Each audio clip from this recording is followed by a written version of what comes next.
नमस्कार दोस्तों, welcome to success power classes. आज के इस वीडियो सेशन में आपका स्वागत है। आज हम बहुत ही इंटरेस्टिंग क्वेश्चन के बारे में बात करने वाले हैं दोस्तों आपसे कि जब हम बाज़ार जाते हैं तो भार का मात्रक तो न्यूटन होता है, लेकिन जब हम बाज़ार जाते हैं तो किसी तोली गई वस्तु का मात्रक किलोग्राम क्यों लिखते हैं दोस्तों। तो आज का ये टॉपिक है, बहुत ही इंटरेस्टिंग क्वेश्चन है, समझते हैं दोस्तों। और हम यह भी कह सकते हैं दोस्तों कि मशीन पर जब हम अपना वेट तौलते हैं दोस्तों, तो जो उसका मात्रक होता है वो हम लोग किलोग्राम में लिखते हैं, जबकि वेट का मात्रक तो न्यूटन होता है। तो ये कैसे दोस्तों, हाउ? तो बहुत इंटरेस्टिंग क्वेश्चन है दोस्तों, समझते हैं। और ये हमेशा माइंड में रह जरूर जाता है दोस्तों, आखिर कैसे, है ना दोस्तों। तो ये 6, 7, 8 में हम लोगों ने इसके बारे में पढ़ते हैं और ये कहीं ना कहीं क्लू रह जाता है दिमाग में, आखिर कैसे। तो समझते हैं दोस्तों, what is the difference between mass and weight. तो दोस्तों, द्रव्यमान और भार में क्या अंतर है इसको समझते हैं। देखिए, जो द्रव्यमान होता है आपका, वो वस्तु में विद्यमान द्रव्य की मात्रा होती है दोस्तों। द्रव्य की मात्रा यानी अगर कोई चीज़ है और वो स्थान घेर रही है दोस्तों, अगर कोई चीज़ है वो स्थान घेरती है तो जाहिर सी बात है उसमें कुछ ना कुछ भार हो, कुछ ना कुछ उसमें पदार्थ की मात्रा निहित होगी दोस्तों। तो उस जो पदार्थ की मात्रा उस चीज़ में निहित है उसी को दोस्तों द्रव्यमान बोलते हैं, उस पदार्थ का द्रव्यमान बोलते हैं। तो कहने का मतलब, अगर कोई भी वस्तु है, कोई भी चीज़ है, तो उसमें जो पदार्थ की मात्रा है वही आपका द्रव्यमान होता है। दूसरी चीज़ दोस्तों, किसी वस्तु का द्रव्यमान सदैव समान रहता है दोस्तों, किसी वस्तु का द्रव्यमान समान रहता है। यानी आप अगर मान लीजिए मैं यहाँ पे खड़ा हूँ दोस्तों, और मानिए मैं किसी दूसरे ऑफिस चला जाऊँ, तो क्या मेरा द्रव्यमान चेंज हो जाएगा? कभी नहीं चेंज होगा। यानी अगर मैं 60 kg का हूँ, 60 किलो का हूँ, और दूसरे ऑफिस में जाऊँगा तब भी मेरा वेट जो है 60 किलो ही रहेगा दोस्तों। और तीसरा ये है कि किसी वस्तु का द्रव्यमान कभी शून्य नहीं हो सकता दोस्तों, द्रव्यमान कभी भी शून्य नहीं होता दोस्तों, ये हमेशा याद रखिएगा। देखिए, भार क्या होता है दोस्तों, वस्तु पर गुरुत्वाकर्षण का प्रभाव, यानी वेट क्या होता है, इस चीज़ को हम लोग समझते हैं। देखिए, वेट क्या होता है दोस्तों, वेट का मतलब होता है कि पृथ्वी किसी भी वस्तु को जिस बल से अपनी केंद्र की ओर खींचती है, जिस बल से अपनी केंद्र की ओर खींच रही है, जिस फोर्स से, उसी को उसका वेट बोलते हैं, भार बोलते हैं दोस्तों। समझ रहे हैं ना दोस्तों, ये होता है भार। तो वस्तु पर जो गुरुत्वाकर्षण का प्रभाव, ग्रेविटेशनल फोर्स का जो इफेक्ट है, उसी को हम लोग वेट बोलते हैं। और किसी वस्तु का भार स्थान के साथ बदलता रहता है दोस्तों, स्थान के साथ उसका वेट बदलता रहता है। कैसे दोस्तों? अब मान लीजिए यहाँ पर जो g का मान होता है दोस्तों, ये होता है W बराबर mg दोस्तों, W बराबर mg। तो पृथ्वी पर g का मान आप लोगों ने पढ़ रखा होगा दोस्तों। पृथ्वी पर जो g का मान होता है दोस्तों, वो 9.8 मीटर प्रति सेकंड स्क्वायर होता है दोस्तों, मीटर प्रति सेकंड स्क्वायर होता है, क्योंकि त्वरण का जो मात्रक होता है वो मीटर प्रति सेकंड स्क्वायर होता है। तो पृथ्वी पर तो 9.8 हो गया, यानी अर्थ पे, यहाँ तक दिख रहा है,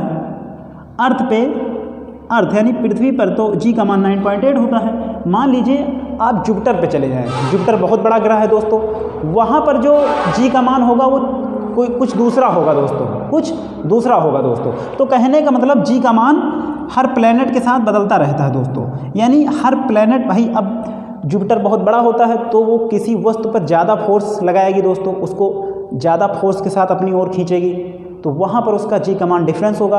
और पृथ्वी पर g का मान डिफरेंस होगा, क्योंकि पृथ्वी जुपिटर की अपेक्षा, बृहस्पति ग्रह की अपेक्षा छोटी है दोस्तों। तो मोटा मोटा थोड़ा सा छोटा आपको कुछ ना कुछ थोड़ा बहुत समझ में जरूर आया होगा दोस्तों। थोड़ा सा और हम इसको क्लैरिफाई करते हैं दोस्तों। देखिए, अब आते हैं अपने टॉपिक पर दोस्तों। और दूसरी बात कि जो हमारा वेट है वो शून्य नहीं हो सकता दोस्तों, वेट जो हमारा शून्य नहीं हो सकता, कुछ ना कुछ होगा जरूर दोस्तों। तो अब आते हैं अपने बहुत ही इंटरेस्टिंग क्वेश्चन पर। क्वेश्चन था, हमारा लोगों का क्वेश्चन ये था, थोड़ा सा रिमाइंड करवाता हूँ मैं आपको। क्वेश्चन हमारा ये था कि हम लोग जो अपना घड़ी पर मान लीजिए अपना वजन करते हैं दोस्तों, वेट तौलते हैं। तो जब हम वेट तौलते हैं दोस्तों, तो वेट का मात्रक तो न्यूटन होता है दोस्तों, वेट का मात्रक न्यूटन होता है। लेकिन हम लोग क्या लिखते हैं कि हम 60 किलोग्राम के हैं दोस्तों। कितने किलोग्राम के हैं? 60 किलो के हैं हम लोग। तो जो 60 किलो के हैं दोस्तों, तो वेट तौल हम वेट रहे हैं और मात्रक हम किलोग्राम में दर्शा रहे हैं। कैसे दोस्तों, ये चीज़ को समझना है, जबकि हमको दर्शाना चाहिए था न्यूटन में। तो इसी डिफरेंस को लेकर मैं आज का वीडियो सेशन आप लोगों के साथ शेयर कर रहा हूँ दोस्तों। तो क्या है अंतर, इस चीज़ को समझते हैं थोड़ा सा। देखिए दोस्तों, अंतर ये है कि मान लीजिए मान लीजिए आपके पास वेटिंग मशीन है दोस्तों, कुछ ऐसे होती है वेटिंग मशीन आपकी, ऐसे कुछ, और यहाँ पे स्क्रीन होती है, यहाँ पर नंबर गड़े होते हैं दोस्तों, कुछ ऐसे दोस्तों, इस तरीके से कुछ आपके नंबर गड़े होते हैं दोस्तों। मान लीजिए दोस्तों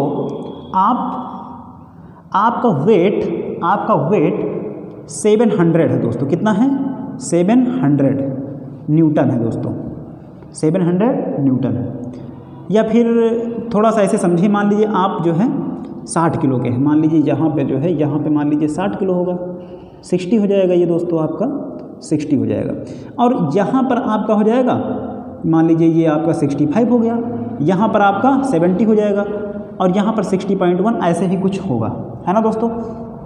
तो समझते ये हैं कि मान लीजिए यदि आप जो है तराजू पर खड़े हुए हैं दोस्तों, मान लीजिए ये वेटिंग मशीन है, आप इस पे खड़े हुए हैं, यहाँ पर स्क्रीन लगी हुई है दोस्तों। तो आप जो खड़े हुए हैं तो तराजू पर आप वास्तव में वेट तौल रहे हैं दोस्तों। वेट यानी पृथ्वी किसी भी भौतिक राशि को जिस फोर्स के साथ अपनी ओर अट्रैक्ट करती है, खींचती है, वही वेट होता है। समझ गए? अब वेट का मान होता कितना है? 9.8। तो हम लोग लगभग इसको 10 मान लेते हैं दोस्तों, 10 मीटर प्रति सेकंड स्क्वायर, इसको हम लोग 10 मान लेते हैं, 10।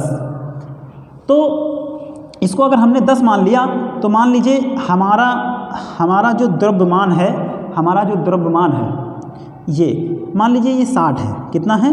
60 किलो के मान लीजिए मैं 60 किलो का हूँ, तो हमारा जो मास है यानी द्रव्यमान है वो 60 है। अब इस 60 को आप 10 से गुणा करेंगे, क्योंकि जी का मान पृथ्वी पर 10 होता है, यानी 10 मीटर प्रति सेकंड स्क्वायर, तो ये आपका आ जाएगा 600 दोस्तों, 600 न्यूटन। चूँकि डब्लू मतलब वेट का मात्रक होता है न्यूटन, वेट का मात्रक न्यूटन होता है। यहाँ तक आपको समझ में आया होगा मैं क्या कह रहा हूँ। मैं ये कह रहा हूँ आपसे कि मान लीजिए मैं 60 किलो का हूँ, तो अब मुझे पता करना है मेरा वेट कितना है। मैं 60 किलो का हूँ, ये तो मेरा द्रव्यमान है, किलो लगा हुआ है।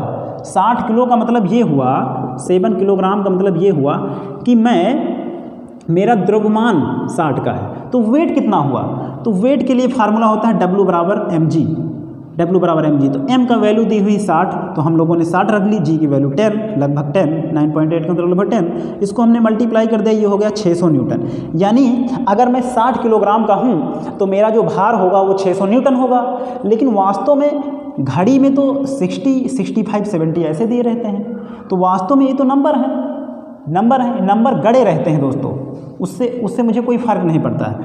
यानी अगर ये जो 600 न्यूटन निकल के आया है दोस्तों, 600 न्यूटन जो ये निकल, यहाँ तक दिख रहा है, ये जो 600 न्यूटन निकल के आया है, इसी को हम लोग भाग करके यहाँ पर घड़ी में लिख देते हैं। यानी अगर मैं W बराबर दोस्तों होता है mg दोस्तों, W बराबर mg।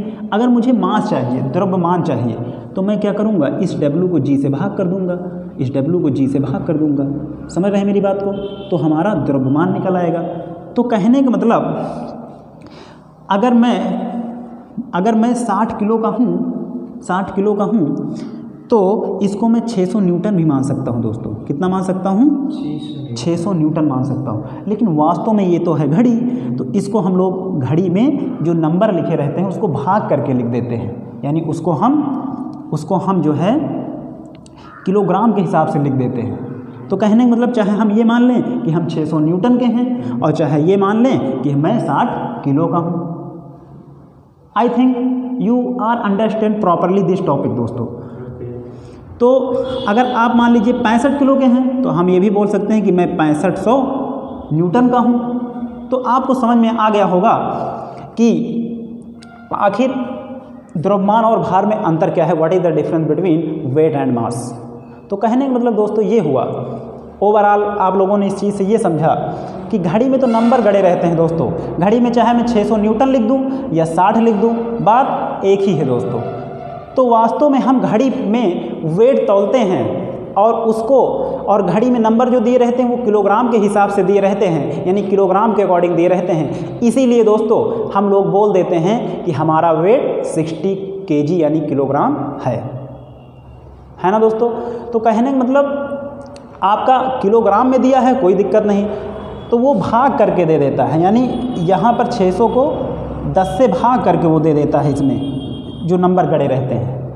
तो आई थिंक आपको समझ में आया होगा। तो हम जिनको साइंस की नॉलेज नहीं रहती है तो उनको नहीं मालूम रहता है। तो कहने का मतलब ये है कि आप चाहे 600 न्यूटन बोलें या 60 केजी बोलें तो सेम है। तो आई थिंक ये वीडियो सेशन आपको पसंद आया होगा दोस्तों। सो अगर ये आपको वीडियो सेशन पसंद आया तो चैनल को लाइक एंड सब्सक्राइब करिए। धन्यवाद दोस्तों।